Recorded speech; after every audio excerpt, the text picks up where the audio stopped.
Cet incendie relance la question de la surveillance des édifices religieux, question déjà posée par l'incendie bien sûr de Notre-Dame de Paris. Et justement, après cet incendie, un plan sécurité cathédrale avait été élaboré par le ministère de la Culture. Il faut rappeler que l'État est propriétaire de 86 cathédrales. Bonjour Père Thierry Magnin. Bonjour. Vous êtes le porte-parole de la Conférence des évêques de France qui a participé à l'élaboration de ce plan.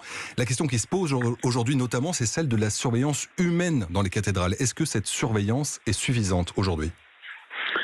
Alors il y a en effet une surveillance importante, suivant les cathédrales bien sûr, parce que les cathédrales sont nombreuses.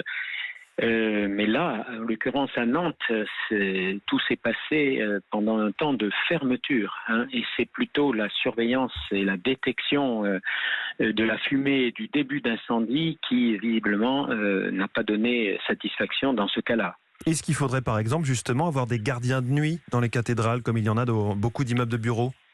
Alors ça s'envisage bien sûr, ça se fait. Ça, je pense que c'est quelque chose qui va permettre de renforcer après ces deux catastrophes-là, qui sont différentes entre Paris et Nantes.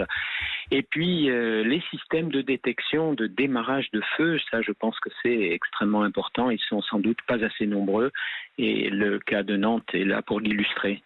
On parle de ce plan sécurité cathédrale, donc 89 au total édifices religieux dont l'État est propriétaire et qu'il faut sécuriser. Il y a tout un tas de mesures, notamment aussi identifier les œuvres importantes à l'intérieur de ces églises, de ces cathédrales. Visiblement, là, on est assez loin du compte dans ce domaine. Alors, ça fait longtemps que les œuvres principales sont surveillées par des systèmes de détection électronique. Dans la plupart des lieux, c'est sans doute la première chose qui a été faite.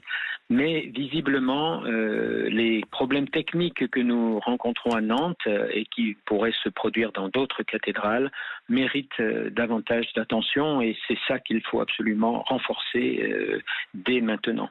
Merci beaucoup, Père Thierry Magnin, secrétaire général et porte-parole de la Conférence des évêques de France, invité en direct du journal de 7h d'Europe 1 ce matin.